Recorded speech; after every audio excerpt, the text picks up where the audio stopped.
In today's English lesson, I am going to give you 4 phrases to help you sound more like a native speaker in English, and we're going to do it from the most beautiful fishing village in Maine.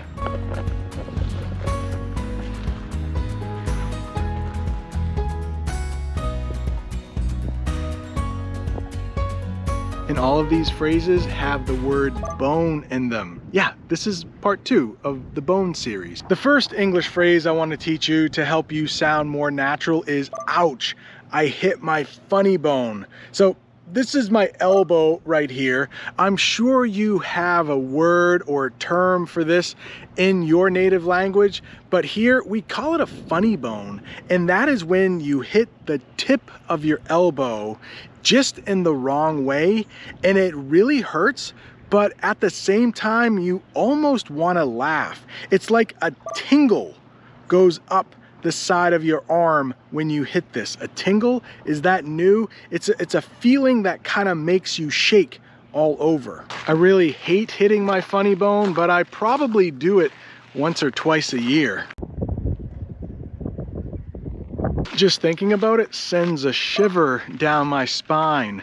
It's a lot like tingle, shiver. This is a bonus one. I didn't mean to teach this right now, but a shiver down your spine, it's just when your body like, you're kind of like shaking and it just kind of tingles down your back. I want to send a shout out to Rogers. He left the comment on the last video and it reminded me I need to talk about funny bone. And a shout out to Eugene. He's from Ukraine. I call him Eugene the Machine. And he reminded me about bad to the bone. Yeah, some Americans will say bad to the bone. We don't often mean it. We usually use it when we're joking, but if we say someone is bad to the bone, it means they're not very nice, or it might mean that they're actually really nice. It just depends on how the statement is said. Oh, that meal I just had, oh, it was so bad to the bone. It actually means it was good. But let's talk about my cousin, my fake cousin. He just robbed a bank. Yeah, he's really bad to the bone. And this saying was made famous, I don't know, maybe like 30 years ago by this guy named George Thorogood. He wrote a song called Bad to the Bone. I can't play it here, but you might want to look it up sometime. I'm walking next to an old cemetery, but I don't think anyone takes care of it. The grass is pretty long. Term number 3 is bare bones. It means the minimum. It means no frills. It means just the basics.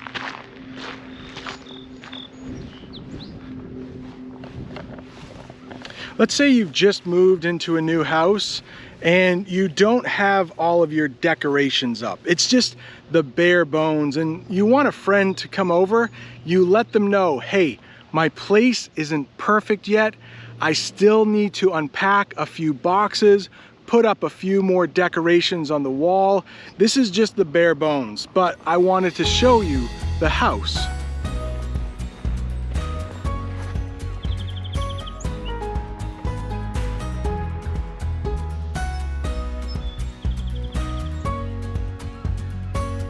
I guess right where I'm standing, there was a shipwreck. Way back in 1635, I guess there was a hurricane and it destroyed a ship. Let's say you go out to eat at a restaurant and the person working there says, hey, please excuse us.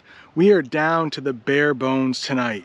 We usually have 4 people working here, but 2 people called out sick. It's just me and another person. We're going to try to get your food out as quickly as possible.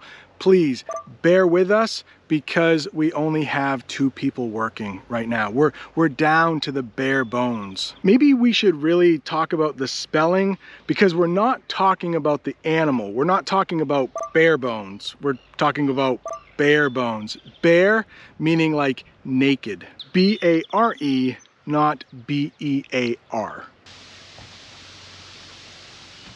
I can't get into this house because there's a padlock on the door, That's what we call that thing, a padlock. So I can't open the door, but just looking on the outside, I would think this house is just down to the bare bones.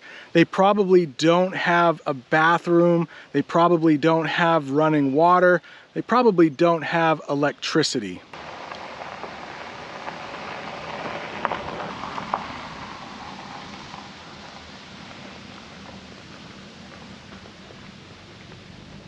This house was rebuilt so that people visiting could see what it looked like to live in the United States around the 1600s. Looks like this was their stove back then. Looks like they also might have had a pen to keep animals. Number 4. I got a bone to pick with you. On that sign over there, it says the oldest gravestone reads 1734. If you want to try to find it, let's go. I have a bone to pick with you means you're really mad at somebody.